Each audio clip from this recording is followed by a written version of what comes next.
Hi, guys, and welcome to Tickers from the Limitless podcast. On this series, we review listed companies on the Jamaica Stock Exchange. I'm Matthew. I'm Thaon. And today we'll be talking about the Jamaica Stock Exchange, ticker as JSE. A lot of people don't realize that, hey, the same stock exchange where all of these whatever different companies are invested is actually listed on its own stock exchange. You can own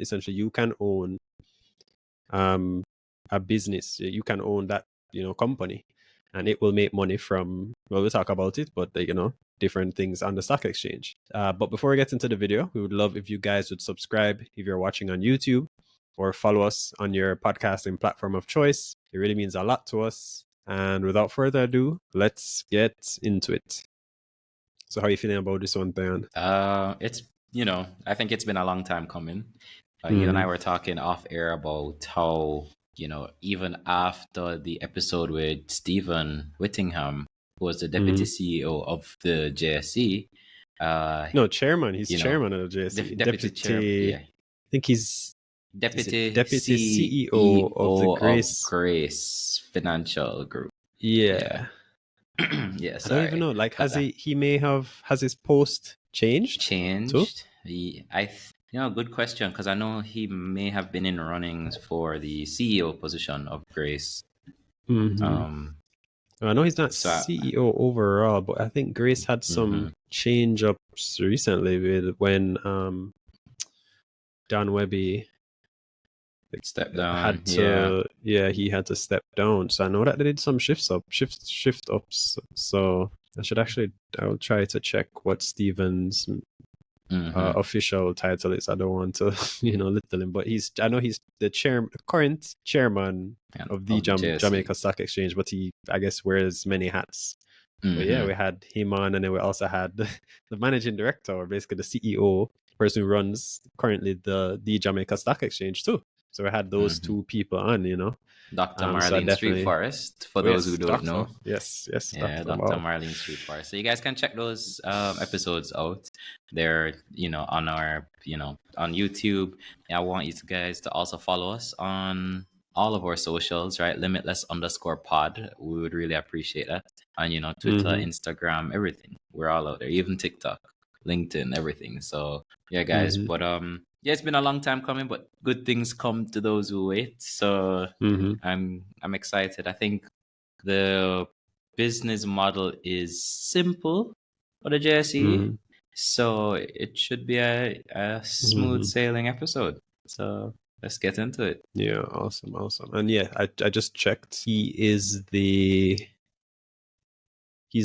still the deputy CEO of the Grace Kennedy Financial Group. So there is a CEO who is, let me just share my screen to show. There is a CEO who is Grace Burnett.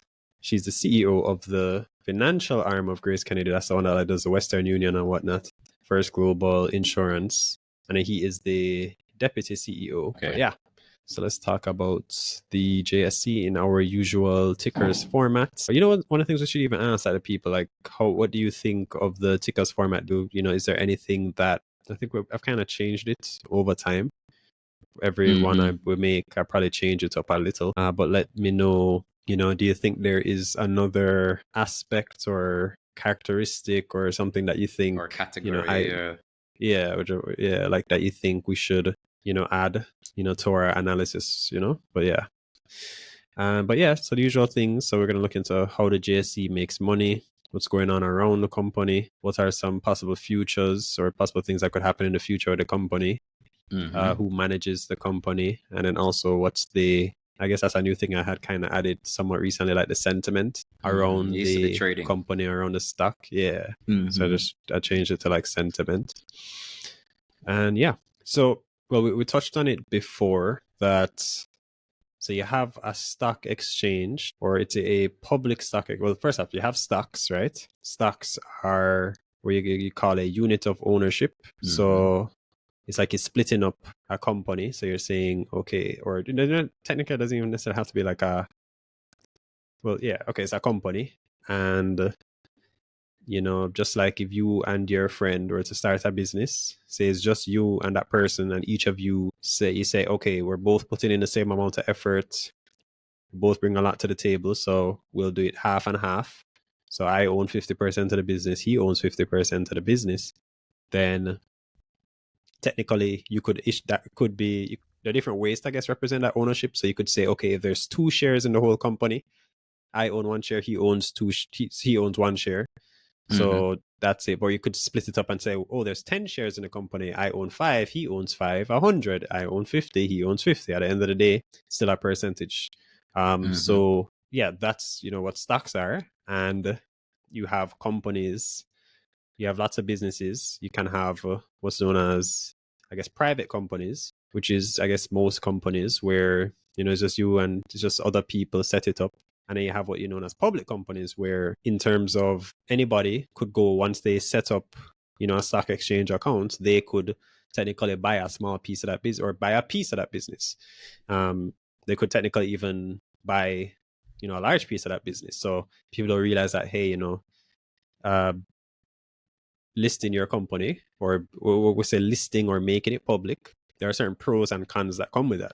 So there's some of the cons could be that, hey, someone could actually take the company from you depending on how it's set up, because you may sell parts of that business, and say you only own, say over time, you know, most businesses, I guess, as they grow and grow, you have to sell piece, issue shares, or do different things.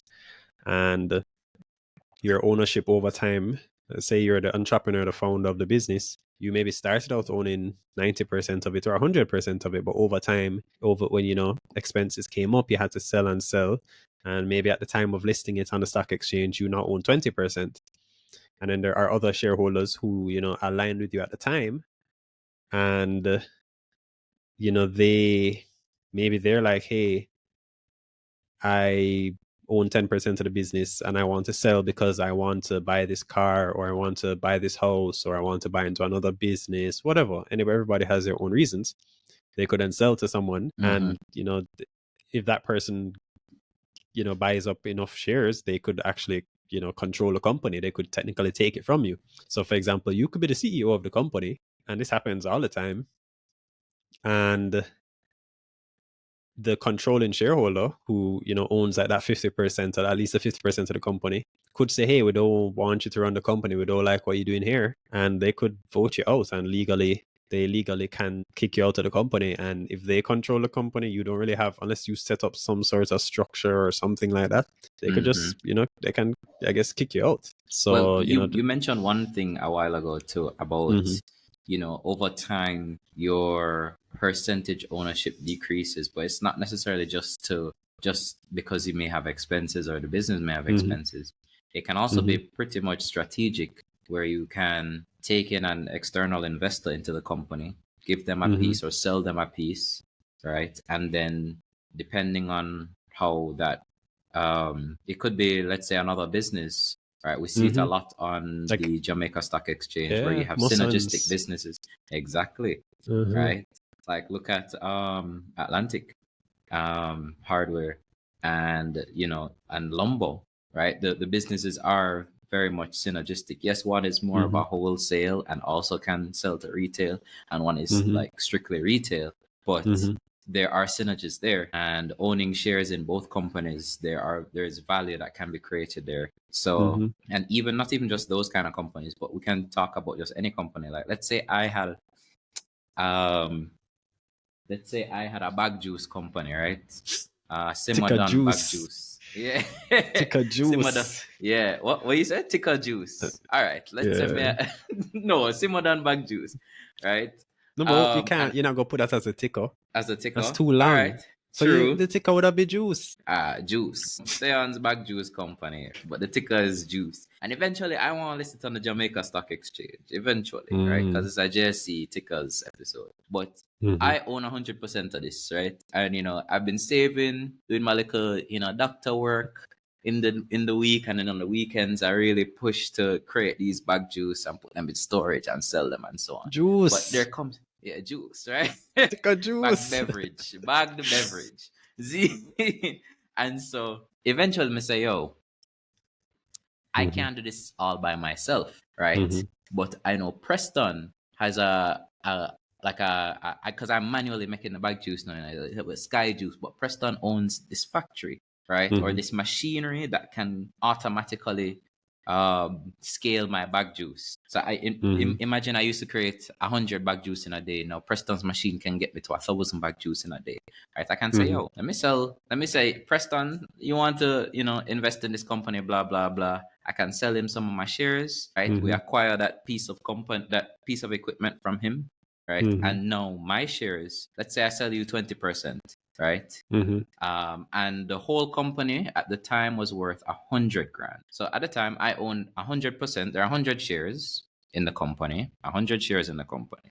I sell you 20 shares. So you own 20 shares now, right? And at the time, though, that 100 shares was worth 100 grand. But because that machinery allows me to make that much more money and become that much more profitable. Wait, how did you get the machinery though? I gave you the shares for it, basically. Oh, so I had the machinery. You had the machinery. Yes. No, but then the company, you're saying the company would issue shares and versus a selling shareholder. Could be either or. Because if the company, all right, let's say it's new shares. I think that's a better. I don't want to make this too. That would make more sense because then the company could buy it though, because I could. True. Which company? That's true, because I would receive the cash. Yeah, and that's a problem. That's what I'm saying. Unless you are loaning it to. I mean, there's other ways because you could loan it to the company, like loan the machine, but you specifically would own it. But then you were talking about like building the value of the companies. Yeah, it's really building the value of the company because I think I get what you're saying. Like you're basically saying that you have two people, and then you're saying, okay, why should I buy into your business? And you have a reason to say, okay, it works out. I guess, as you say, it's like synergistic.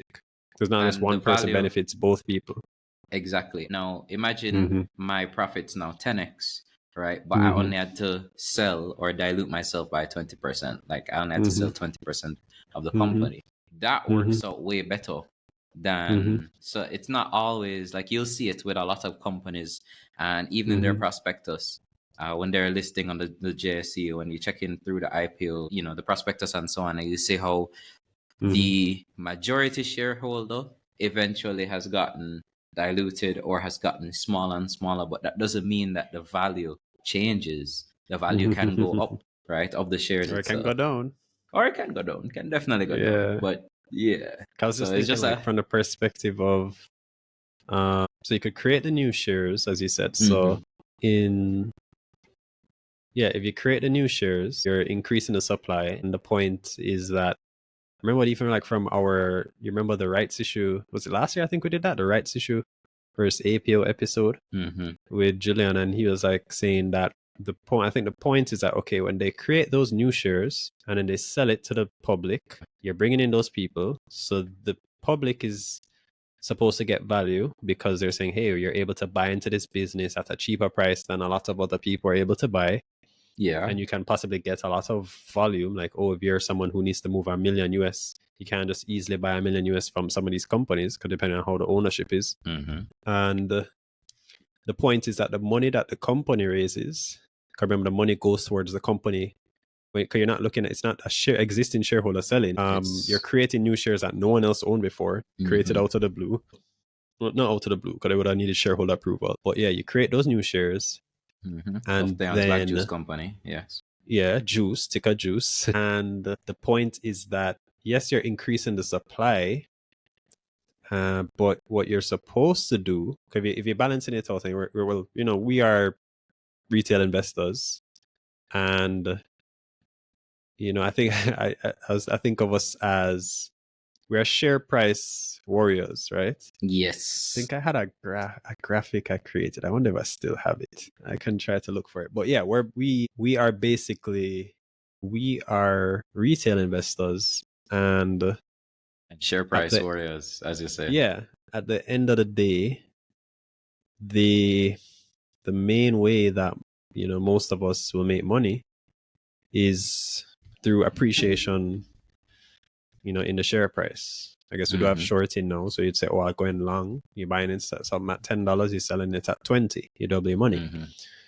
I was saying that regarding the whole creating new shares, the point is that yes, you're increasing the supply, and there would be a time where, you know, if you increase the supply and the demand is the same, the value will drop, or the share price will usually drop. But the point, I think, is that what is supposed to happen from, I guess, an investment banker standpoint is that what you do with the money is supposed to, you know, you're supposed to buy this. You're talking about buying a machine or buying a factory or buying warehouse or paying down loans or all those whatever different things, different reasons that companies raise money.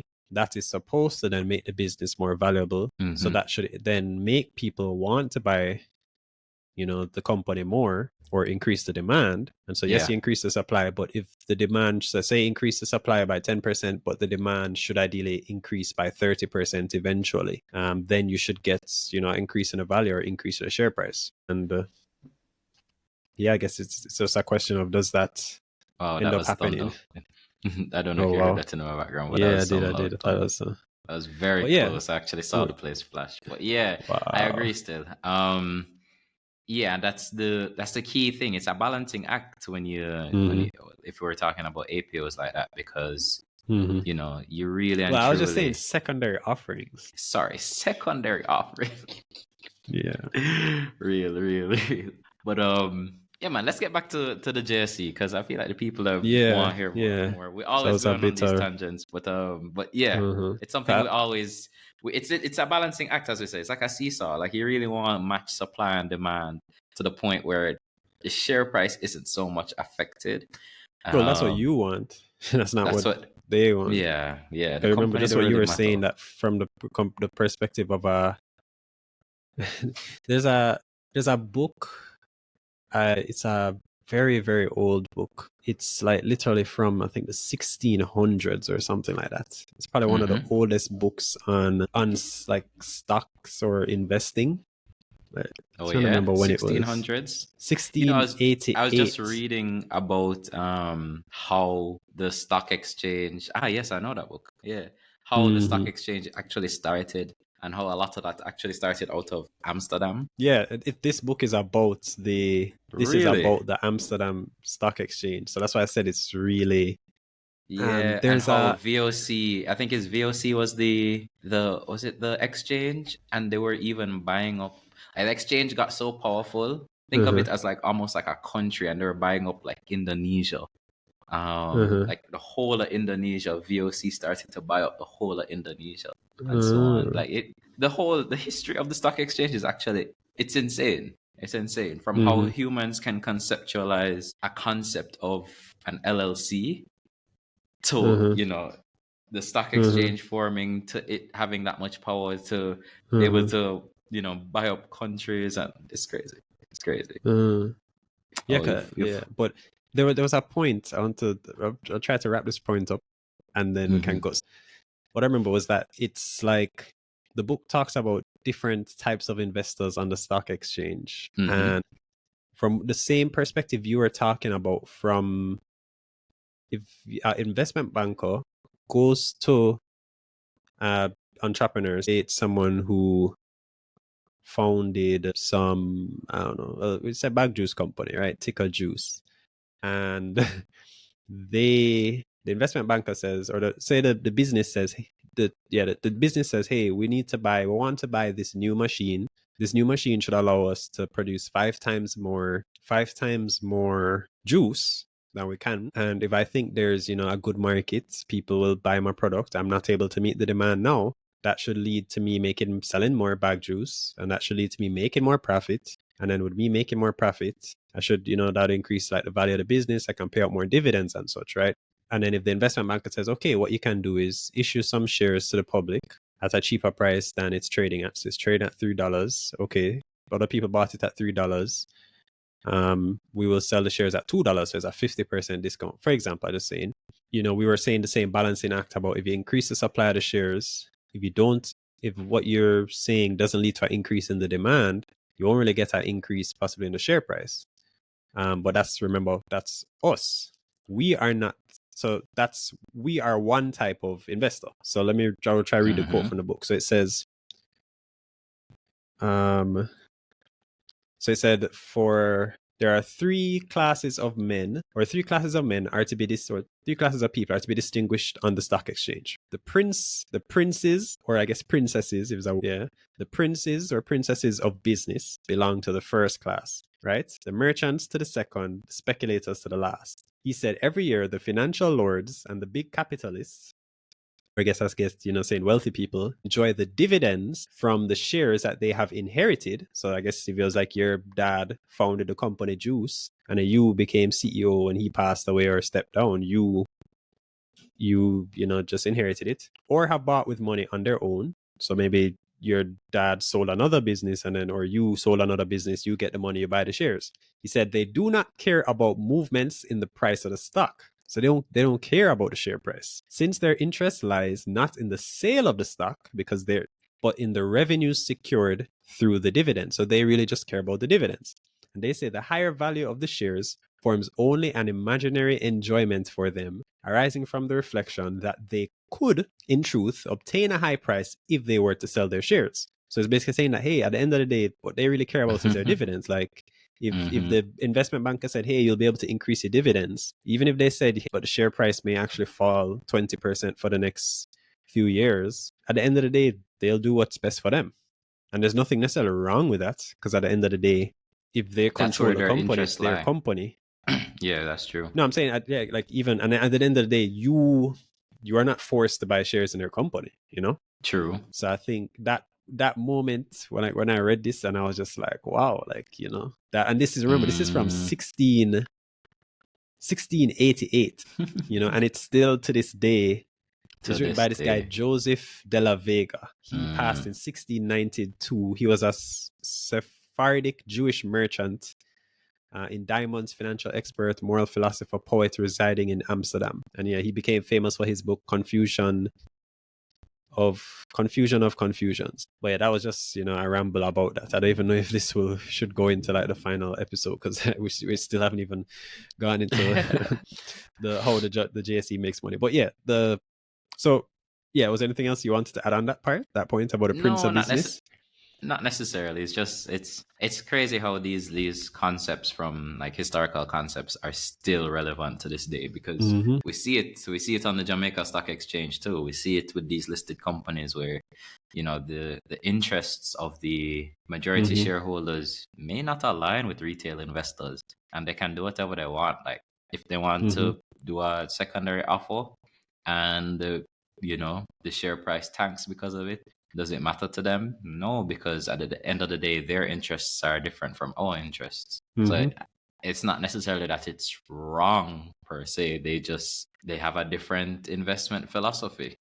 So yeah, but they have a different goal. They have different goals. Yep. Yeah, bro. Yeah.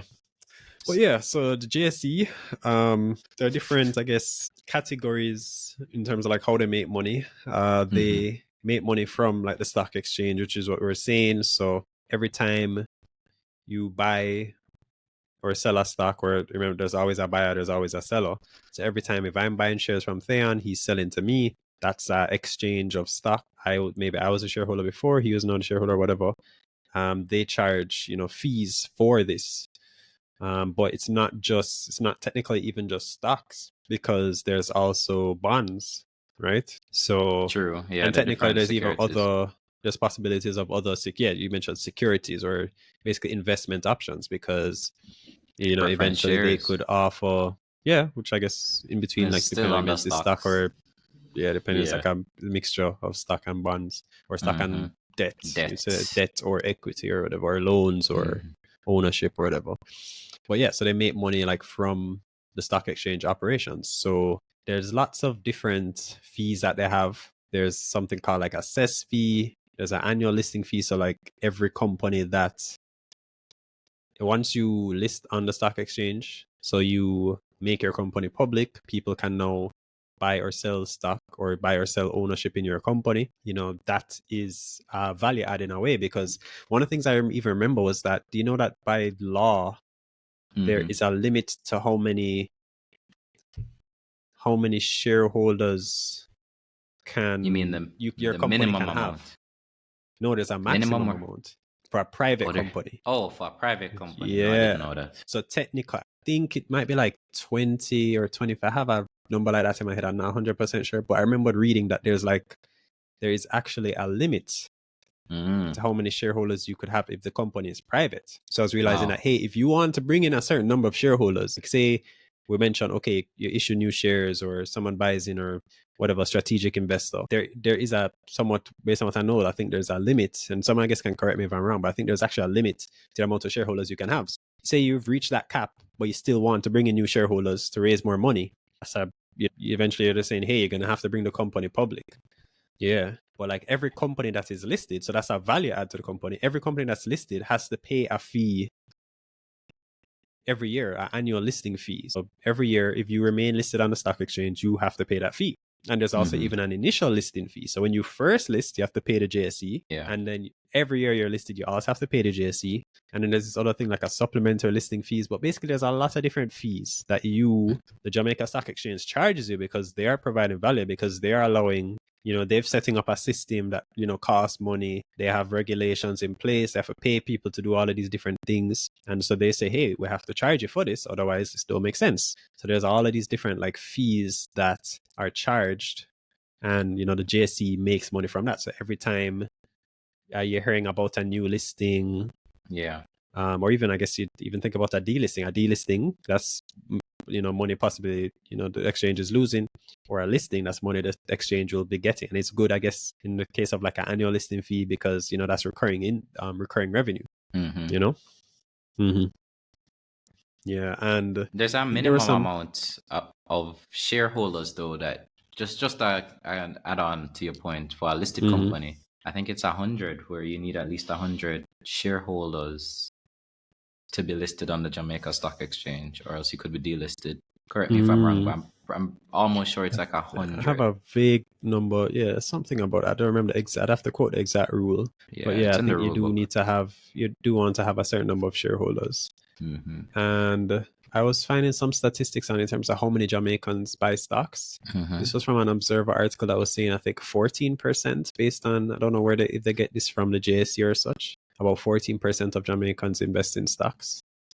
So it'll be interesting to see, I guess, how that number changes over time. And another arm of the JSE, or subsidiary, is called the Jamaica Central Securities Depository, or JCSD. So the securities, as we said, securities basically like an investment, so stocks, bonds, whatever.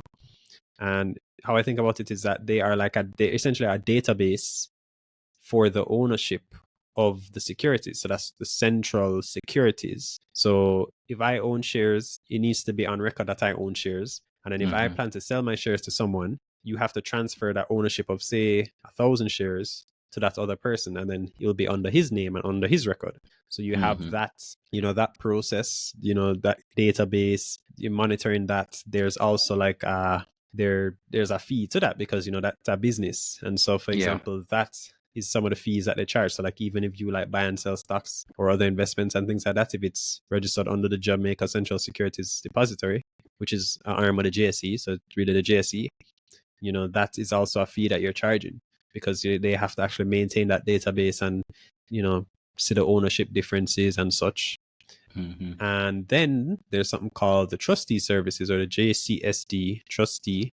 My understanding of the whole trustee is like, okay, consider the word trust. So like, it's almost like you have a trusted party. So say, I think there was an example I'd had where, say I'm a company and I want to borrow some money, right?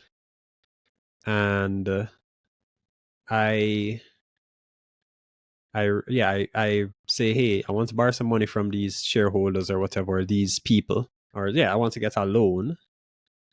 If say my business were to go bankrupt, it's like, how do I explain it? The trustee, I think I had an example here. Yeah, I think there was an example with this this burrito.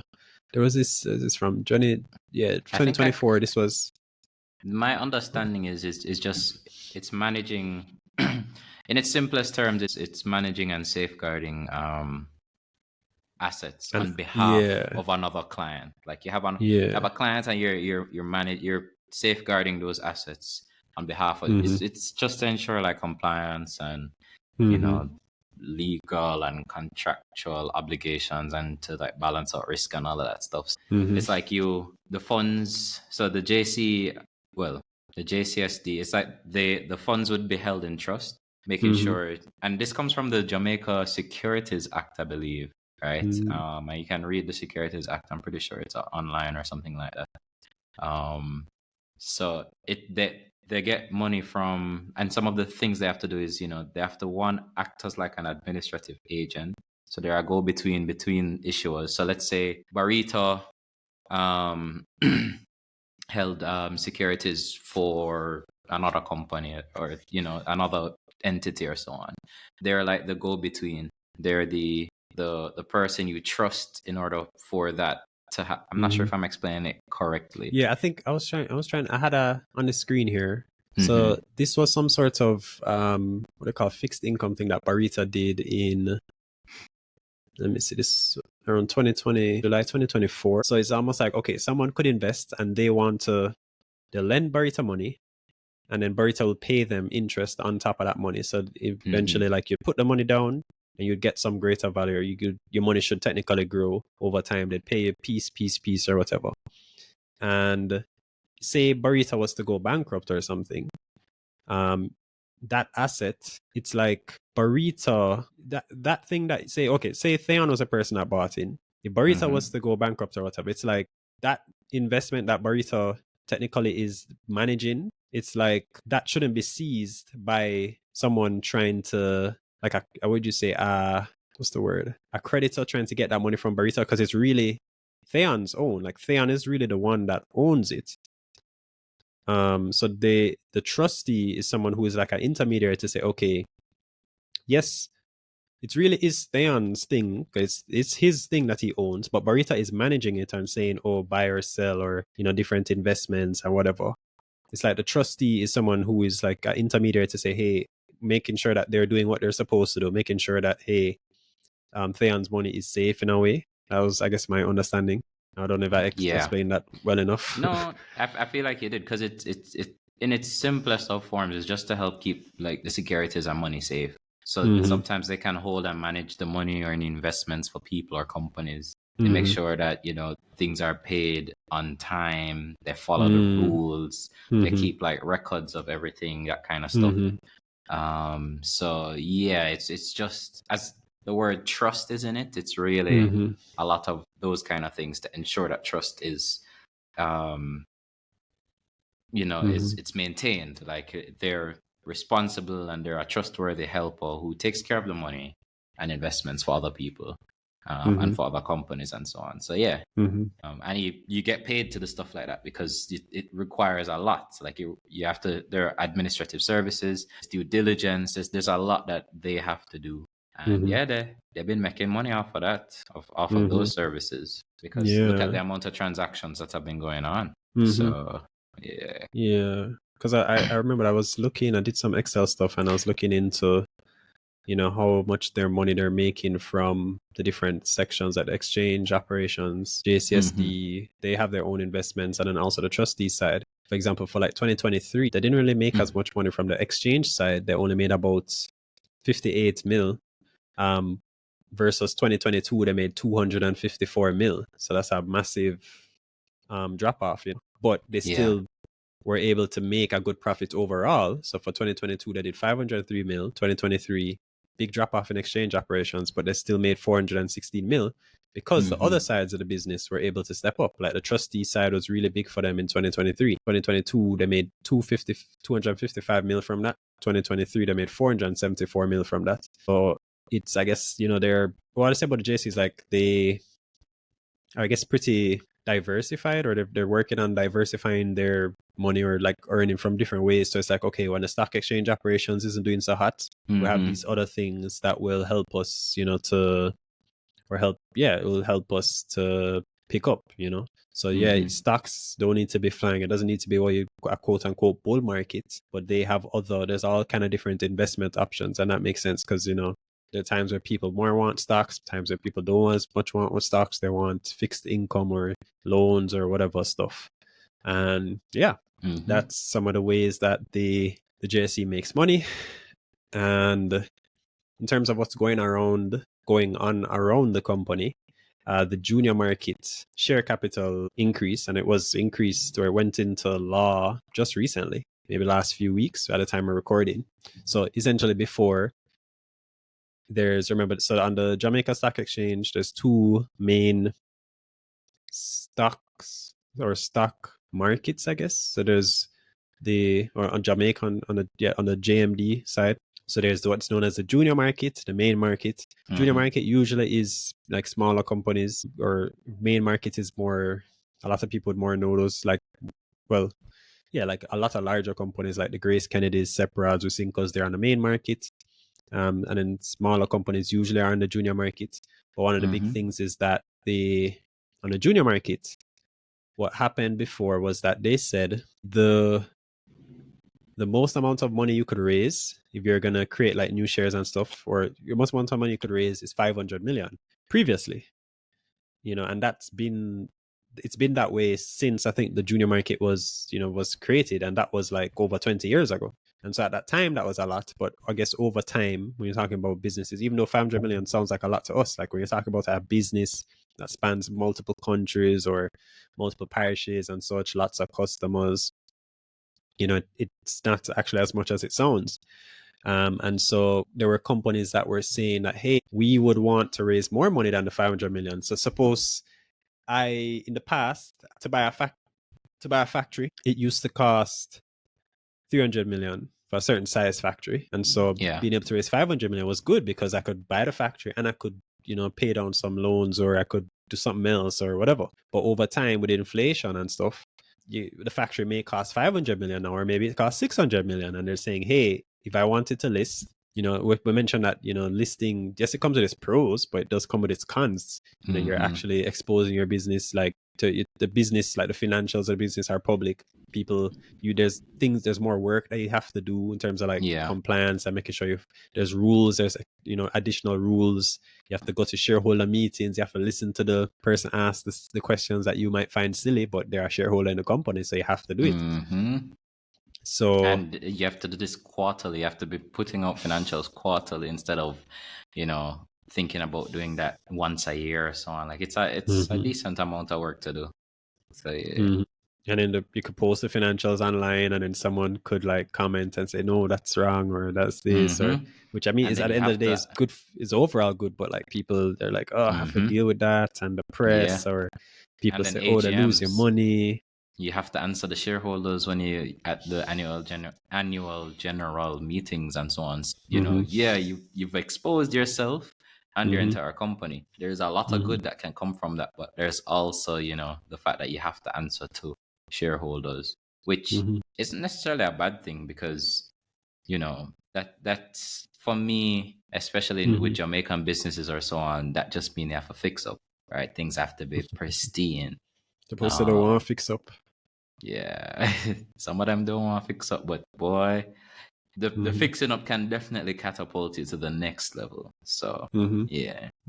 But yeah, what I was saying was that, what if in the past raising 500 million was really good, but now you're like, yo, I need more than 500 million, and so now it is now raised to 750 million.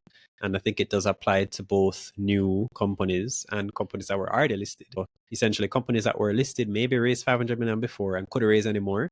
They could now raise an additional 250 million. Or what if you're a company that before you raised 250 million, you had a room, you still, because what can happen is that you can sell the shares, become listed, you raise the 250 million, and you can still issue more shares and raise more money. Raise an additional 250 million before, but now you could possibly even raise an additional 500 million. So it almost be like a new listing before. So I from I heard about this, I knew that this would definitely be, I think, pretty good for the Jamaica Stock Exchange, the Stock Exchange, and then the stock, like the JSE stock, because we mentioned the points that, hey, the more companies that list, that's more fees. They have to pay that initial fee. They have to pay the annual fee. The shares are going to be traded. All of that essentially is more market activity, and actually can translate to more money for the JSE. And there was an article recently in the paper, observe. I think this was written by David Rose. David Rose. This came out April 30th, 2025. Titled "The Capital Markets Revival." Essentially, I'll try to see if I can link the article. But what I remembered from this was that he, I think, contacted different investment bankers and was asking their opinion on the fact that this got raised. And a lot of them, just not showing my highlights. A lot of them really, I guess, were happy, with this increase because they're saying that, hey, I think even Ryan was there trying to wait for my highlights. But like they were saying that, hey, there are companies that were actually waiting on this because the government mentioned maybe they've been talking about increasing this limit for a while. There was even talks at one point to increase it to $1 billion, but they got the 750 million. They were saying, hey, there are companies that maybe wanted to list but didn't have to list right now, and they would be willing to actually wait a little longer, to raise. I think I even showed, but yeah, like the valuation that I think you essentially could like raise, you could sell the same 20% of the business or so if you wanted to. You could value that at 750 million versus 500 million. So you'd be valuing the company at more. You could end up selling less of the company. Well, you could end up selling the same amount and raising more money. And when you think about it in terms of how the JSE actually makes money, that's only good for them because that's more if more companies come to market, that's number one. If more companies secondary offerings, because imagine like when you think of like a company like Dollar, I think raised up to the max, like, or Mailpack, I think they raised up to 500 mil at the time, right? But now if they wanted to do a secondary offering and raise up to the new limit, which is 750 mil, the JSE earns a food off of that as well, because as you said before, off of those listing fees and even off of the trades themselves, like the shares actually being traded on a daily basis. So both of those definitely increase the potential earnings of the JSE. So yeah, and I think it's good because well, it's a point I'm going to touch on that. We'll touch on it later on. But yeah, the junior market limits increase. I think it will be good for the JSE, the company, the JSE, like the stock, and also just developing the market overall. So it encourages more businesses to list because that's you want it. It can benefit, like having more companies public can help because, as we said, like there's more pressure, I think, on a public company. And so if you put more pressure on the companies, it can actually be good for you. You can, as a possible customer, because it's like there's certain regulations and things that they have to think about that they didn't have to think about before. Accounting wise, you could catch accounting errors. They have to, there's some good things from that. I don't know if you touch on this in plans, and I hope I'm not jumping the gun, but no, I do. I know what you're gonna say. Okay, all right. We'll wait for it then. All right. Yeah. Other thing to look at, I mean, interest rates. We don't really know. You don't really know where interest rates will go, but generally, I guess when as interest rates go down, some money is cheaper. So it's like you go to the bank, they'll give you a 10% interest rate on a loan to borrow a car, but then over time, there are times where it could be 15%, which makes the car more expensive, or there's times where it could be 5%, where the car is essentially cheaper. And generally, lower interest rates can actually sometimes be better for stocks, because it's like, hey, instead of going into this, like if you think about it, if you could go and lend money to this business and then they will give you 10%, or say 15%, why should you go and invest in stocks, which, a lot of people view it as like more risky, and get 10%? So it's like, I should go for there's a point where it makes sense for some people to like go for the thing that is possibly less risky and it gives you a higher return. Versus if that thing that is less risky is giving you a very low return, like a 1% or a 2%, you're like, well, it makes sense to take the risk because I want to take that. I need at least say 10% or so. So it'll be interesting to see, I guess, how interest rates go. I mean, who knows where it goes, but we'll see. At the whim of, not even just our local markets, but global markets. Donald Trump, the US, all of the tariffs, etc. So we'll see how that goes. And then one of the things that happened, I think it was last year, there was this you made the correlation though, but just to make it a bit more explicit. So I guess the general trend is that once interest rates do come down, money flows more into equities because it's not as attractive to take on these debt instruments like, bonds, other fixed income, government paper, those kind of things. Usually when interest rates are higher, you're getting like, as Preston said, 10-15% on some of those, those loans or, but or those securities, because bonds are still securities. But as, interest rates come down, you look to other things that can give you those kind of returns, i.e. things like stocks. So as you see, there's usually a correlation where as interest rates go down, equities, money flows back into equities. So as an equities man myself, looking for interest rates to drop, Yeah, and something, I think it was last year this happened. There was the Financial Action Task Force, where essentially what I know is that like it's a global body where what they are trying to do is ensure that there's like less money laundering or certain illegal activities. And there are certain things that this body like recommends to certain countries. And if you are compliant or you follow this rules, it's like, okay, this is a good sign that there's not a lot of illegal things going on, or they, it's at least you're following the rules. So it's regarded as, a better place to like invest. And I remember Jamaica. So I think there's different tiers. So there's like, I don't know what the normal is, but say there's, maybe call it green list.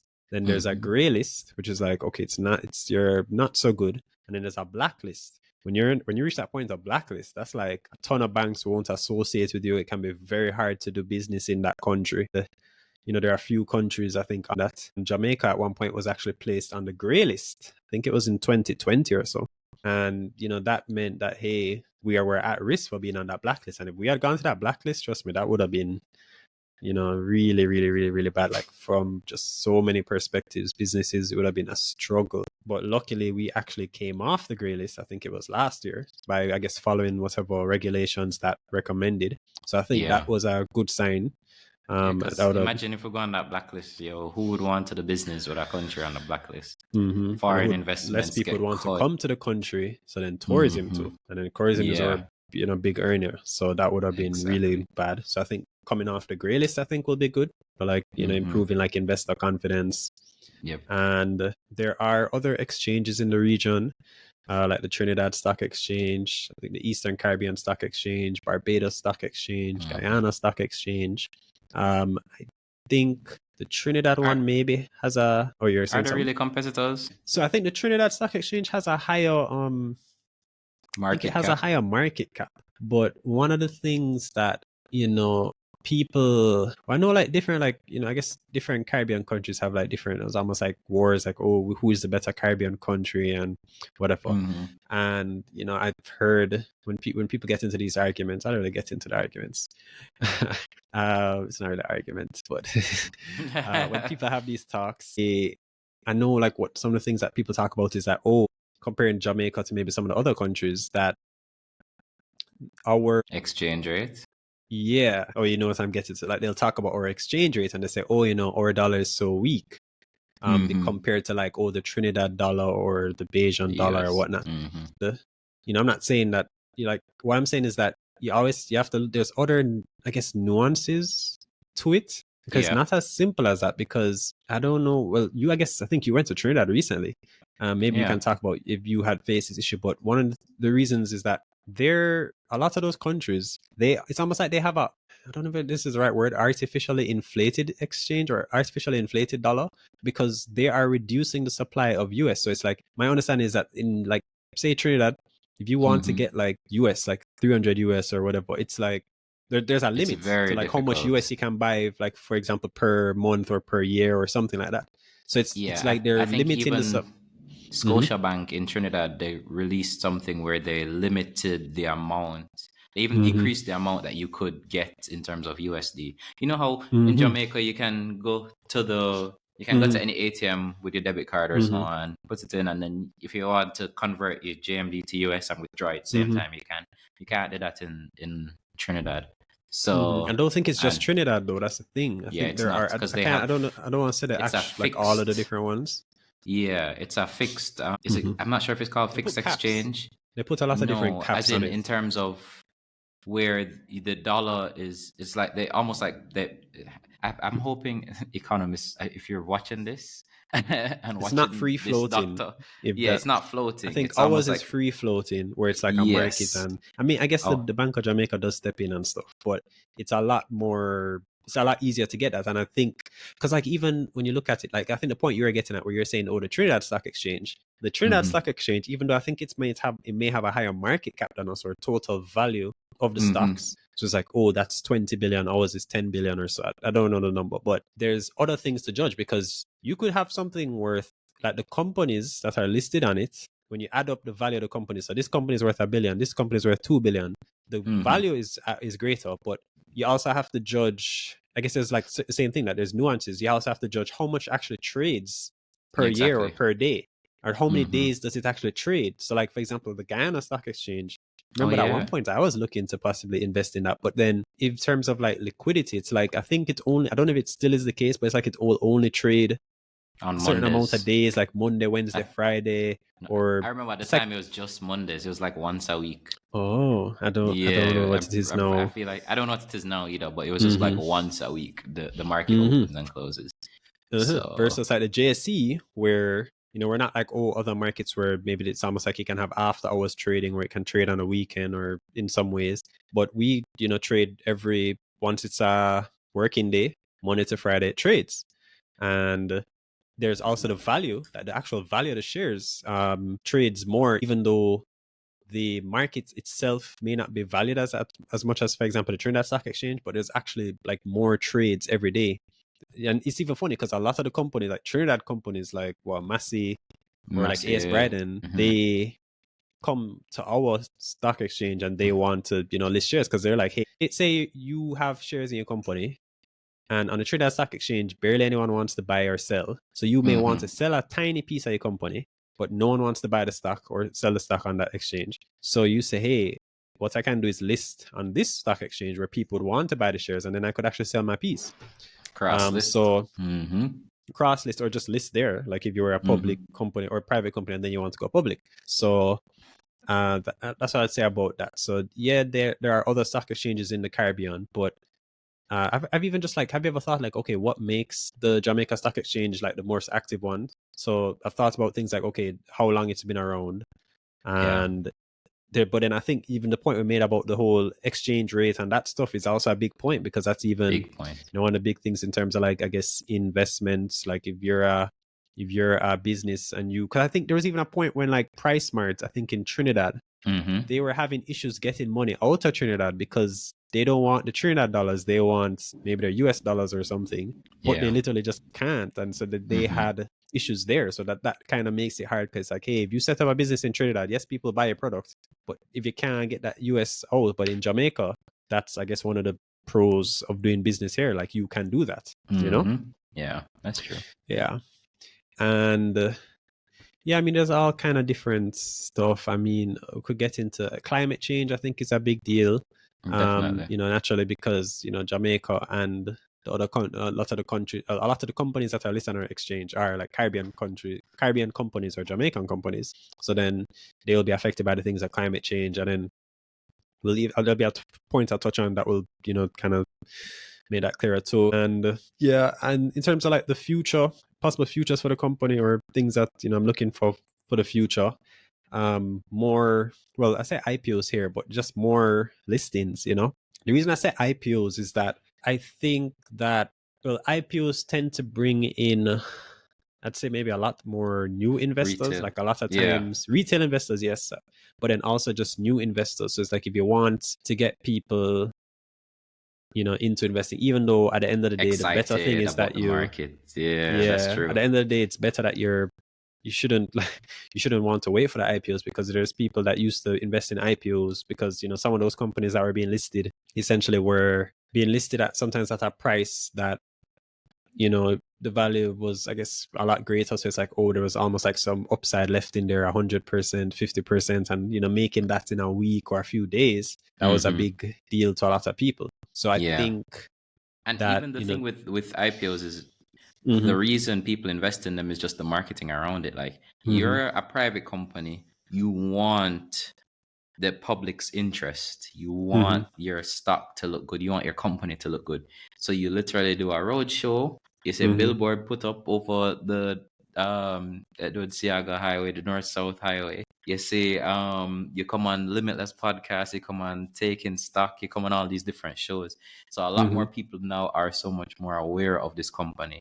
And mm-hmm, so it drives that public interest. Listed companies mm-hmm, themselves don't need to do that. So that's why mm-hmm, there's such a big buzz around IPOs and why a lot of new investors come in. Because mm-hmm, even look at Transjam that closed what day, right? mm-hmm, That was huge, right? mm-hmm, That was a huge, huge off. Even the offer for sale was large too. I'm pretty sure new people probably bought into that. I'm pretty mm-hmm, sure the previous biggest IPO before that was Wigton, and that's when I joined. That's when I jumped mm-hmm, into the mm-hmm, market. So IPOs usually, I agree. I'm looking forward to seeing more IPOs because new mm-hmm, investors can always just be good for the market. Like, having mm-hmm, more investors in the market can only do much more for the market. mm-hmm. So Yeah. yeah. Yeah, and I think like the same point we made earlier about the junior market limit being raised, I Mm-hmm. think will help to encourage more IPOs. I think it was Kalila had it was like a show or something she had, and Dan Theok from Mayberry was talking about the IPOs. Like I think she was asking him in terms of like, oh, IPOs, and he was quoted as saying that I think they had about 5 or 6 really good ones in the pipeline, and he was saying Mm-hmm. that he thinks for 2025 they could see more than 10 IPOs and possibly 2 very big ones. And he said when he says very big, he meant over 5 billion or so. I think at one point I saw hinting that Choco could actually Mm-hmm. IPO, Choco Cove. So I that I remember guess seeing that would that too. be Is that the interesting. And Melville then same West, way? Same yeah, tropical hmm, battery people, yeah. yeah. And then remember we did an episode where we talked about West Indies petroleum energy, and I think there was like the article, there was like an article that was talking about like, oh, they could be raising up to like 80 million US, Yeah. like a very Yeah. large amount of money. Also the Jamaica Mortgage Bank was something that I saw an article like the PM I think quoted like saying something about like soon, and that was maybe like a month or two ago. So I Mm-hmm. don't know if we will see it. I mean, if election is at a certain point and they want to do it before the election, I guess you have like a rough timeline or so. But yeah, I think the IPOs, it's going to be interesting to see more IPOs. I mean, it's not like I really, I guess, wait on the IPOs, but I think it could be good that you have having more companies listed from the perspective that you have more options to invest in, and also bringing in more new investors. And I think also the IPOs kind of help with the shift in the, what do you say, like the market psychology. So like one of the things I should touch on is that, What do you well, mean? I'll touch on it later. Hold on, there's actually a point. I'll touch on it later. But Okay. yeah, so IPOs, and then put a little point there. Other things that I think will be interesting are partnerships. The Jamaica Stock Exchange has like they are working with some other stock exchanges to possibly offer certain products. So I think they signed something with the Nairobi Stock Exchange, the Ghana Stock Mm-hmm. Exchange, the Guyana Stock Exchange. And what they were saying was stuff like they could work on having cross listings. So it's like, oh, there's a company in Nairobi that, Mm-hmm. they want, maybe their shares aren't trading as much, and they're saying, hey, the Jamaica Stock Exchange is very liquid. There are investors here that would want to buy the shares in the company. So let's cross list. So it's like you could, the shares that are over there, you could now, those investors could now sell their shares on a Jamaica Stock Exchange, and then we could like buy and sell those shares. So I think they had signed there was like a memorandum of understanding early 2024. So I guess you'll see it was a similar thing with Ghana, similar thing with Guyana. So I think the stock exchange partnerships will be interesting because once again, more listings. So it's like instead of you have to wait for you have to wait for a Jamaican company to become public the first time. It's a lot. I'd say is a lot easier to. I don't know. I mean, I guess I'm not behind the scenes, but I would guess that it might be easier to like cross list versus going through that initial process of becoming public. It's like, oh, you just list the shares on another stock exchange. So I think cross listing I guess, would be fast though, because you already have like this established company. So that would be good, because once again, more companies, more trading, more fees. Yeah. So I think the stock exchange partnerships would be nice. I'd love to ask them more about this, what's going on with that, because some of these were signed over a year or two ago. So I'd love to get like an update on that. And one of the big points was that the stock exchange was working on what they call allowing more international investors, so investors from like other countries, to actually invest on our stocks or on our stock exchange. So like they'd make it easier that maybe you don't even necessarily have to, so you don't have to like live in Jamaica. So you could be in Canada or Europe, Ghana, whatever, and you could maybe set up an account through, I don't know, Mayberry, Abarita or whatever, GK, and actually buy and sell stocks on our stock exchange. So I think that is really big because, Jamaica has our population of 3 million, but what if, like I think we've spoke about I think it was 2015 and 2018, the JSE was actually the best performing stock exchange for those 2 years in the world. Suppose we had set this up. So yes, I know there are other investors that are able to like invest on our market. I think the point was they want to make it a lot easier.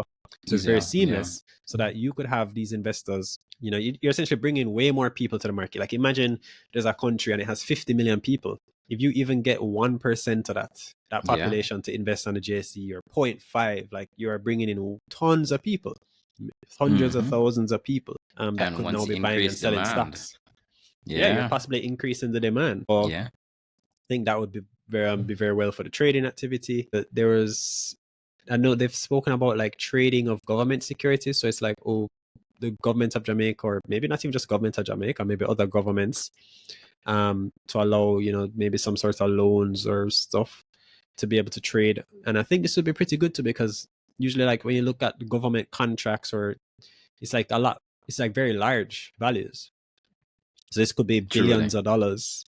Like the government not borrowing $1 million US. Well, yeah, just a single tiny loan of $1 million US. This is like millions of US.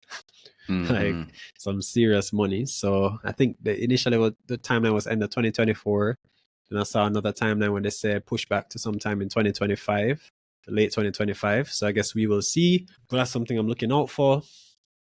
And also the JSE is trying to grow the bond market, because we've been talking more about like the stocks market, like ownership of companies, but there's also like bonds, or like a form of loans. And they talk about things like the blue and green bonds. The blue is like for the ocean, green is like for climate change and stuff like that. And if you look at just how my understanding is like, okay, if you are some sort of maybe something like a Wicton, or even other countries or companies, you want to borrow some money and you're gonna build out a solar farm, and that solar farm will help to reduce the greenhouse gas emissions. That's green, good for the environment. It's like you can borrow that money and then list those bonds on a market. And the Jamaica Stock Exchange, like there are other stock exchanges in the world that do this. I was thinking that, hey, from the perspective of, if you think about the whole green initiative, you want to reduce the greenhouse gases and stuff, right? Because of the effects of that, like more hurricanes and changes in the climate and the weathers and stuff like that. So I was thinking that, like, think of it, certain parts of the world are more, like everywhere in the world will be affected by it, but like certain parts of the world are going to be affected more. So like in Jamaica or the Caribbean, this area, the tropics, where we get hit by a lot of like these hurricanes and stuff. So I was thinking that, hey, from the perspective of that, could be maybe a good marketing strategy in a way, because you could say, hey, we need like what stock exchange, I should look like maybe what other stock exchanges in this area offer this product. So maybe it could look better that, hey, give this Caribbean company, like the bond is listed on the Caribbean company stock exchange versus on the United Nations, or the United USA's stock market, because the Caribbean is actually what is getting the brunt of some of these events and stuff like that. I don't know. Because he said it's also blue bonds too, like rising sea Ocean, levels affect our beaches, affect all the islands as well, affect tourism on a whole. Yeah, and as you rightly put, look at the size of the green market. You said it's 3 trillion. Yeah, I know those bonds globally are actually huge. And imagine the JSE eating a piece of those bonds, right? Even if it's 0.5% of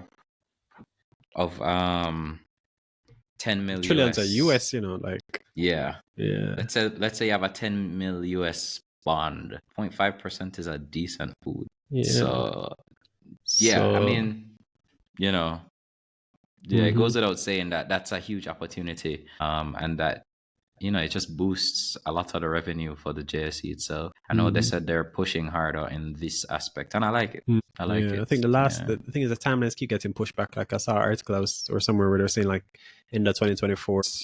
You know, obviously they did make that, and it's not even just blue green bonds. They're working on developing other bonds. I don't know what you call Market. those other color bonds. It's like there's been more brokers. So like Mayberry did one, like has done a lot of different bonds, and then essentially like you can buy and sell just like you could buy or sell stock in a company, like buy or sell juice, the ticker juice. You know, you can actually buy or sell these types of bonds, or what they call public bonds. So it's like, okay, they may list a bond at $1, and then you know the bond is giving you 10%. So if you own that bond, similar like just like a dividend, or if you own the bond, say it's a 10% bond and they issue it at $1. If you buy the bond at $1 every say quarter or every or twice a year, you'll get 10% on your money. So if you invest $100, you get $5 maybe June, and then $5 December or whatever. But then you know the price of that, suppose people say, hey, I want that $10 and I'm even willing to pay a bit more, so then you can get an appreciation in the price. So maybe your bond, instead of being worth $1, it's worth $1.05 or $1.10. So, and like for example, I would mention Mayberry did some bonds or has been doing like some bonds. Arita is now doing a bond asking for a few billions of dollars. And one of the things is that the bond market is really big because, you know, generally debts or loans are like regarded as less risky. So then because people feel it's less risky, it's like they're more willing to put money into it. So if you look at, for example, I think the overall bond market in the world is worth more than the stock market, if I'm not wrong. So it's basically a huge market that the JSE could actually tap into, because you know there's lots of bonds out there. People are a lot of times are more likely to invest in a bond than a stock.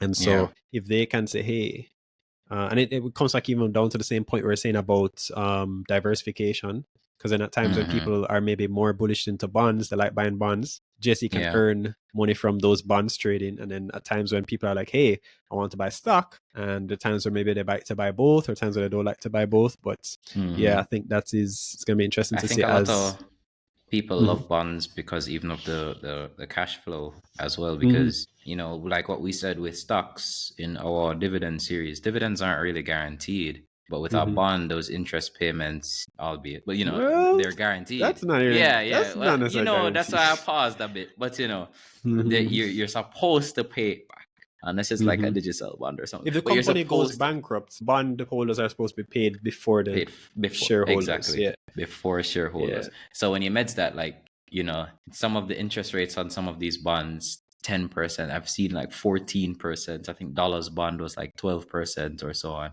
Like there you have some, and you're getting that annually for the next, you know, 3-4 years, 5 years, and so on. And then you get back your principal amount on top of that. So that's why I can see why people like bonds.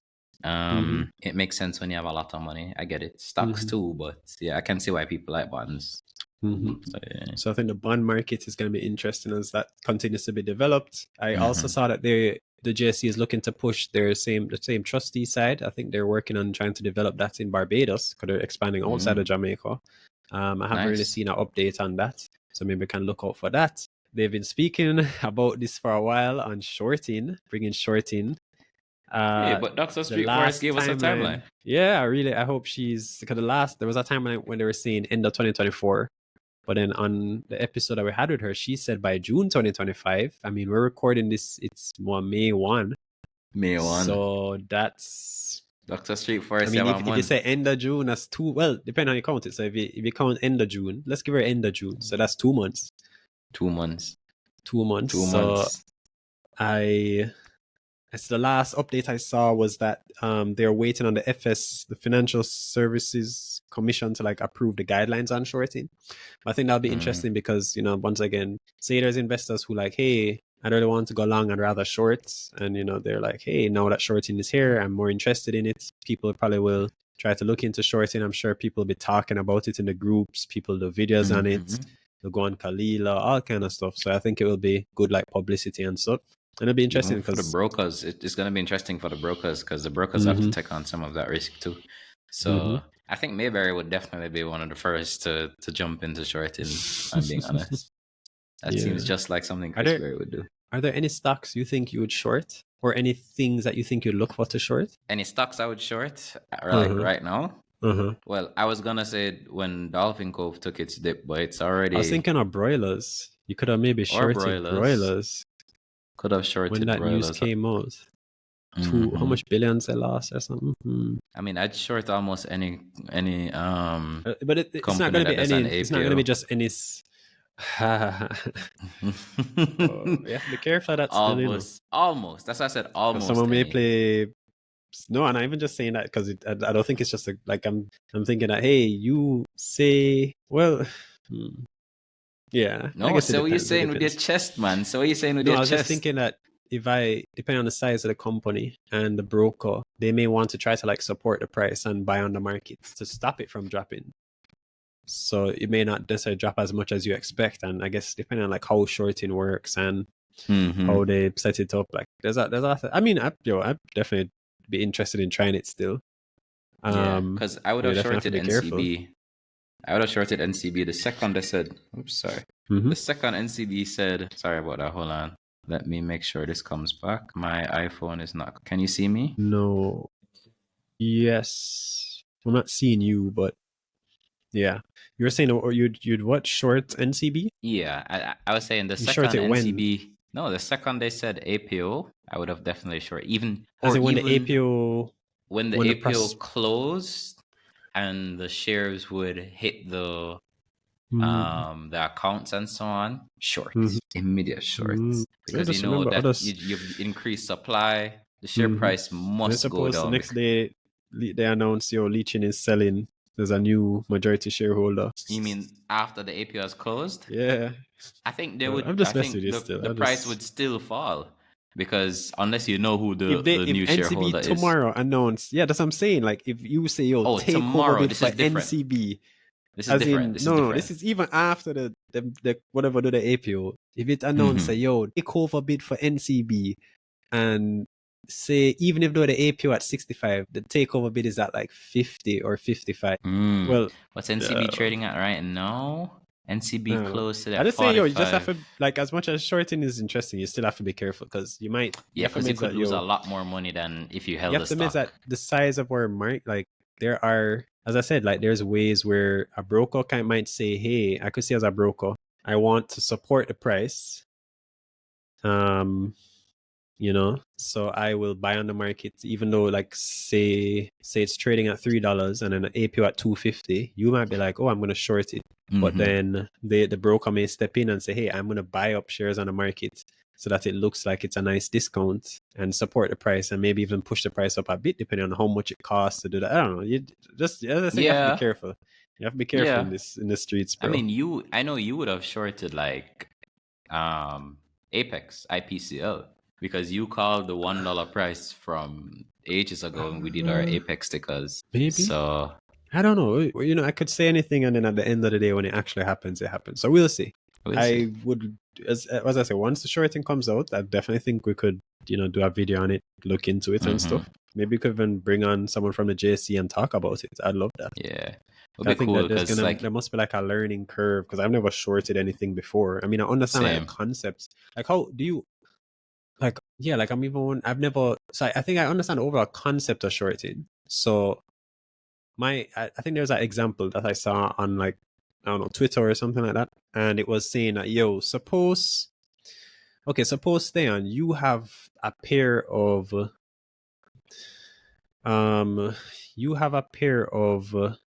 what's that shoe people like? Adidas? Or Clarks. No? Clarks, yes. Did you watch no, I shouldn't talk about that.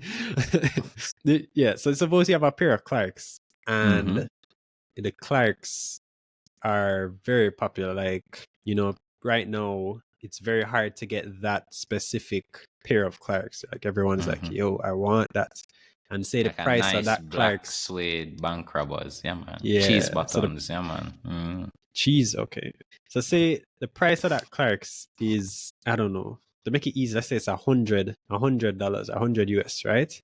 Mm-hmm. And you, what I said, yeah, I said you have that pair of Clark's, right? But you've never worn them. You just keep it In my box. in the box, and it's like brand new in that, right? And you aren't planning to wear it till, I don't know, like say it's your birthday, so it's a few months from now. Say, yo, Yeah. I have these Clarks, cost $100, and I'm like, wait, suppose I'm doing my little research, and I see that there is gonna be like right now it's in very low supply, it's very hard to get, but Clarks is actually announcing that they are about to, or I see on like a thread that, hey, we're going to, suppose I even know someone at work at Nike and they're saying, hey, we're gonna drop, we're not sorry, Nike, sorry, at Clark's, and they're like, hey, we're actually gonna start increasing supply, we're gonna start manufacturing it again. And so that low supply one is the supply is likely gonna increase. And I have that info, and I'm like, hey, what I could do, when I expect that when people, maybe when that announcement comes out that they're gonna start making the shoe that they never made before, or they not that they never made, they stopped making for like a long time, or essentially they're going to increase the supply. If the demand were to stay the same now, what will happen is the value will drop. So I go to you and I say, hey, Thaon, what I will do, I'm good for the money, so lend me your shoe. I'm not going to wear it. What I will do is actually sell it to someone for the $100 US. So I go to you, I say, hey, I will pay you, or maybe I pay a little fee. I say, yo, I'll pay you $10, and what I will do is I will borrow the shoe, I won't wear it, and I'll give you back your shoe in time for you when you need it a few months from now in September, right? So I sell it to someone. They say, oh my gosh, I can't believe I got the shoe. They buy it from me. So I paid you I paid you $10. You gave me, I sold it to the person. They gave me $100. So I have that 100 US in hand.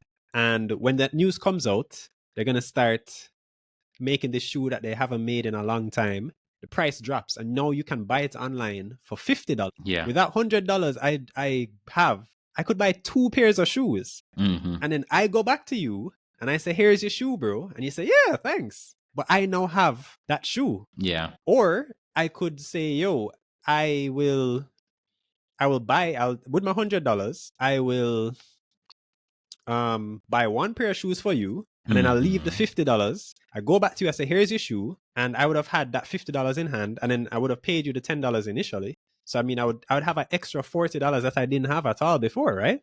Yeah. I don't know if that explained that. Was that confusing? Well, I don't know.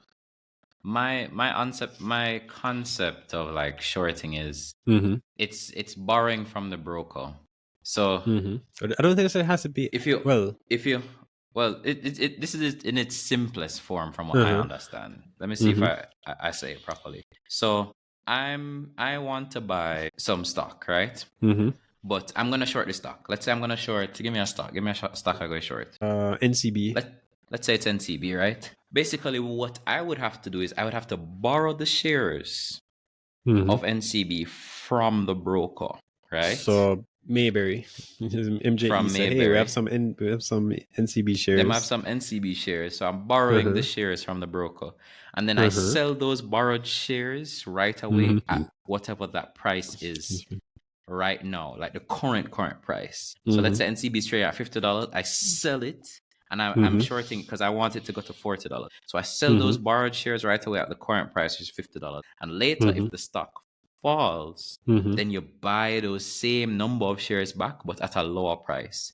And then you return those shares to the broker. Because remember, you did borrow it from the broker before. So you have to return those same shares to the broker. But that difference in price, you keep that difference because you're buying those shares low, right? Because if you got it right. If you got it right. If you got it right, you're buying it low at the 40, but you did borrow it at 50. So you keep the difference between the price you sold at and I sold it at the 50 and the price you bought it back at, minus any interest or fees and them kind of stuff. So that's my understanding of shorting, where it's just, that's why I say the crucial part about shorting is the brokers, because there is risk on the broker's end. for that. So yeah, and then they would also I have don't to think be. it's always the broker itself that has to own the shares, or because if I was the broker can facilitate that. So say I was a shareholder who isn't planning to sell my shares for a long time. Maybe the broker approaches me because they're like, so you say you go to Mayberry and Mayberry is like, hey, shareholder X has these shares and he's willing to lend it to people because he knows at the end of the day the person will buy it back. So the broker could, I guess, facilitate that transaction. That's what so I don't think necessarily the broker necessarily has to own the shares directly, or maybe I'm wrong. I don't know. I don't know. Yeah. Because then I don't know if that's going into things like options, but yeah, fair. Yeah. Yeah. That, as somebody that's never shorted a stock, that's just my understanding. I hope I did it justice, but yeah, yo, it's gonna be interesting when that comes to the market. Yeah. It's gonna be really interesting. Yeah. And another thing that has been talked about is the micro stock exchange. That's what I did want to talk about. Yeah, that's what I figured. Yeah, so it would be, I think, under the a bit. So basically, companies smaller than, so it's almost like sub junior market. So companies smaller than the junior market. We spoke about this on the episode with Randy. Yeah, you guys should check that. So this would be to like companies that want to raise smaller amounts of money, like 10 to 50 million Jamaican, and they could get some similar benefits to like junior market companies, some sort of tax break. So I think the stock exchange has been talking about this for like a long time still. But I think it'd be very interesting because once again, if you have these very small companies, that could grow rapidly if things work out. So it's like you could get some definitely big capital gains or price appreciation.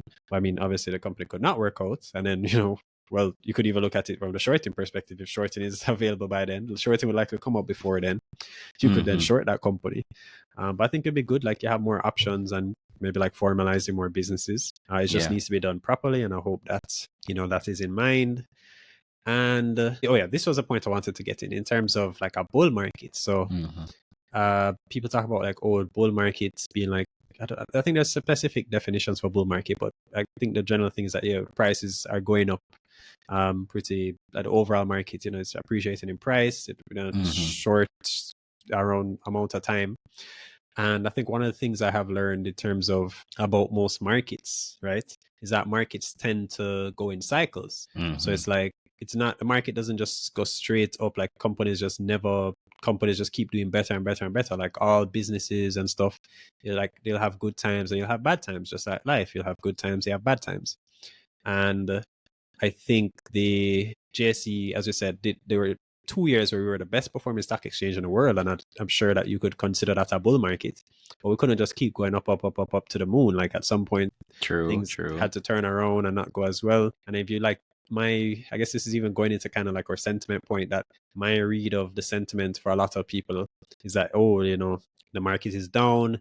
The overall market isn't like, I don't know, I'd have to check the index and stuff, but it's not like, it's far from like its all-time high. I mean, a big reason for that, if you like look at our market, a lot of the companies, like for example, NCB used to make up like a huge percentage of the market. Like, I don't know the number off my head, but I think it was probably all like 20% or something like that. So it's like, if NCB falls, the overall market will fall. Even if almost every other company did well, it would take almost every other company doing well and doing well to a significant degree for the overall market to still go up if one of the companies that makes up most of the market drops. So, I think that will be interesting to see. There was even a quote from this guy, Howard Marks. There were some interesting quotes that he has. And he talks about, there's this one. So he says there are 3 stages of a bull market. The first stage, when only a few unusually perceptive people believe things will get better. So that's almost like the first movers, the analysts, the people that watch Limitless podcast. The second stage are when most investors realize that improvement is actually taking place. So this is like the second order, like people are catching on after. So these are the people that watch the clips on TikTok. And then the third stage is when everyone concludes that things will get better forever. And you were saying that like that's the point where, so I think in terms of the JSE, in terms of, I guess, which stage we are in, I think that we are in, we would be approaching or in the first stage in terms of just overall markets, like I guess psychology or sentiment, where only like a few people are saying, oh no, but things are actually getting better. And then it's like when you actually we're hear heading people into talking, a bull market. Yeah, I think so. I can't really say when. Like, I mean, I could say heading into, and it takes 5 years to totally qualify as a definition quote unquote bull market. But I think that we're definitely not in the second or third stage. That's what I would say. Yeah. I think we Okay, are fair. definitely, if we any stage we're in the first stage, and only a few unusually perceptive people believe things will get better. So I think it'll be interesting, both from the perspective of, I guess, the JSE, the stock, like the company, because I think, when people are viewing the market overall better, I think people associate, because like there'll be a time when people will buy things at almost any price. They'll invest in almost every IPO. They're not like, oh, what if this goes wrong? What if that goes wrong? It's like people not even going to think about risk. They're going to say, oh, it's going to go well. It's doing well. It's going to continue to do well. It's going to go to 5. It's going to go to 10. It's going to, people are a lot more bullish or a lot more positive viewing things. I think that people will then also, that will even, like, I guess, help probably change the sentiment of the JSE on a whole, and also the JSE as a stock. So I think that will be interesting to see when we reach that point. I think that IPOs will help to reach that point too, because I think the IPOs bring in the new investors, especially like if it's IPOs that are priced in a certain way where there's like a lot of profit left on the table. So it's almost like as is the IPOs, the company's worth $2, is selling it at $1. Yeah. In terms of like valuation wise, like price to earnings wise. And yeah, I mean, only other thing to touch on would be like the management of the JSE. We mentioned like the chairman. The managing director, Dr. Street Forest, is supposed to be going out. The JSE has been speaking about a new managing director for a good while now, up to their annual report, which I think got released yesterday. I'm still not seeing, it doesn't seem like they've selected a person yet. I think this will be a big deal because I really want someone who is serious about investing, and ideally maybe was someone who like actually invested in the past on the stock exchange, has made money, knows how the market works. I think it'd be really, really good. I don't want like someone who is just like they just have an MBA and they're more just from like the finance side. I want someone who ideally would have both that side, where it's like they actually invest, buy stock, sell stock, whether on a JSE, ideally on a JSE or even other markets, so that they would have that experience. So I guess we will see, because I think that would be a big thing to say, hey, is it someone who's also like very tech focused, future focused, goal Innovation driven? focused. Yeah. Yeah, ideally maybe someone youngish. Yeah, I think that'd That be would be really good. nice. And yeah, I guess I already kind of touched on like the sentiment and such. Of the JSE itself, I don't know if it's that high right now. Like right now, because even the stock price is what, $12 right now. So I mean, I don't know if the sentiment is super high, but we're bullish. Yeah, because I have We're some definitely like bullish. data even on the let me see if I can show this, like on the value traded. So if you look at it, like the 2018, which was one of the best, I think it was 2015, 2018 were the best. In terms of profit, they made like 413 million. Total value traded on the exchange was 70 million. And the price of the stock for that year, the average price was like $7. And then you came off 2018, the articles would have said, oh, best performing stock. It would have gone, I think Dr. Street Forest went on Bloomberg and, all the articles and all that stuff. And so that was riding on that 2018. And this was also pre-COVID. They made their best profit, I think, yet, which was 519 mil. And the total value traded, I think this was the highest, was 100 mil. And then, the stock went to a high of like $38 or so. And then COVID happened for 2020. So that was one of the lower years for the total value traded, about 54 mil. And since then, you've been seeing like you had a recovery post-COVID for 2021, 2022. But in 2023, you started to see a drop off in terms of the exchange, the value traded, because it was the lowest over the last 5 years. That was about 44 mil. What I think is really interesting about the JCs, you notice even in this, where the value of the trading is a lot down from like the highs of 100 mil, you still made good profit, because as we show that they don't, stocks don't have to be dropping for them to make money. Like stocks can be like, stocks don't have to be going up for them to make money. The stocks can still be dropping, but every buy and sell, every trade is still money for them. And they have the other ways that we mentioned that they're looking into money, like the trustee side, the JCSD or whatever. And I think also for 2024 data, which came out, the total value traded was about 83 mil. And profit wise, it was, So it's second highest out of these that I have here from 2018 to 2024. And I even did some, when you look at this is, you can't really project as easily as this, but for quarter one this year, 2025, there's about 31 mil traded. I mean, there were some like big transactions in there. But if you annualize that, or if they were to continue or repeat that for the next 3 quarters, that'd have them doing 126 mil, which would be a record year, It was actually even funny. The annual report, remember we were looking through this, the Jamaica Stock Exchange's annual reports, actually, they had predicted an even better year than this. I want to try to find it. They actually did projections for what they were expecting the market, like what their revenues and the value traded. And they were actually, yeah, I'm down here. So they were expecting, they were expecting 65 billion for 2024 in terms of the value of different trades and stuff, and they actually beat their expectations. But they were expecting 795 million profits. That's basically 800 million. That would have been their best year yet. But sadly they just did about 500 mil. So I think it'll be interesting to see like they're setting these ambitious goals, they're working in, as we said, the bond market and stuff like that. So I think it'll be interesting because I'm like, if they were to hit those kind of targets, I wasn't even saying that high, but like, even if you're looking out, so I said 2024, they did just about 500 million profit. 2025, I think they could be doing, if they hit some of these initiatives and such, I think they could be doing or like at least 600 million profit. If, the bond initiatives, as I said, come through, a lot of these offers that we're talking about are starting to see somebody like think about something like the Transjam offer for sale. That was huge. That was and then huge. I'm even like looking at it from like a 5-year standpoint. If the JSE had a 2030 vision, how much profit they could be pulling in if they start to develop these bond markets, continue with the cross listings, the partnerships, that could be doing almost like $1 billion in a few years, like 20. Like what could this exchange look like 5 years from now if they continue at this growth? But then once again, you really need that. You need that leadership.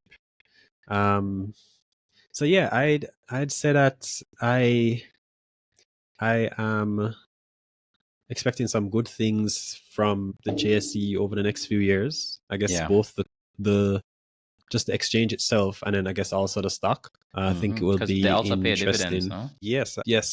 Yeah, I think they paid a dividend recently. 2 dividends last year, and they paid one recently. Yeah. And the one this year was a bit higher than the one last year in Q2. Last year was 0.263, and this year is 0.3. So a little bit higher. Yeah. Let's see. And hopefully they pay another one in Q3. That would be beautiful. Maybe. Yeah, because they're paying. Yeah, they paid higher. Okay. Yeah. So yeah, I think it'll be interesting. For the JSU, like what you? Oh, I don't know. Well, I don't. I mean, this year, let's see. It's at $12 now. I think this year could be one of their best years yet, and I think agree. With things like some of the initiatives they have, like bond market, some of the other things that the junior market limit being increased, big offers coming out, Transjam offer for sale. Imagine when stuff like JPS or all these other offers that we're hearing. Yeah. I don't know. I mean, looking at it at even $12, I would say $12 look like I feel like you could probably get like a 30% over the next year. What's that? How much would that be? That's what I'm saying. How much is? I'm thinking mentally 18, but 30% is 30% would put it at like $16. Yeah, I could see it at like $15. Would actually be 50%. Yeah, I think I could see it at probably $15 over the next year if some of these stuff play out. And also the big thing is like the managing director. I really want to see who that managing director is. Is it someone that knows about investing, is passionate about investing? And then also even I mentioned the whole international access to the market and stuff. I really want to hear an update on that. So I was thinking of even asking some questions at the shareholder meeting. I think it's June it'll be. Yeah. Okay. Yes, I'm seeing it. It's June 25th at 1 o'clock. We say we'll be there. What is it? See. June 20th. Oh, I actually may not be here then, True. Or it'll be kind of close. I mean, I'll at least try to be online still. I would at least Fair. try to be online, if anything. Another one to Yeah. watch. Guys, Mm-hmm. if you love this episode, right? In fact, tell us if there's anything we missed in the comments below about JSE, why you guys may like the stock or why you guys may not like the stock and so on. But we'd love to hear your thoughts. Remember to subscribe if you really loved it. If you just liked it, just like the episode. We'd appreciate that as well. Thank you Mm-hmm. guys so much again. And yeah, another one to watch. Mm-hmm. Limitless out. Peace.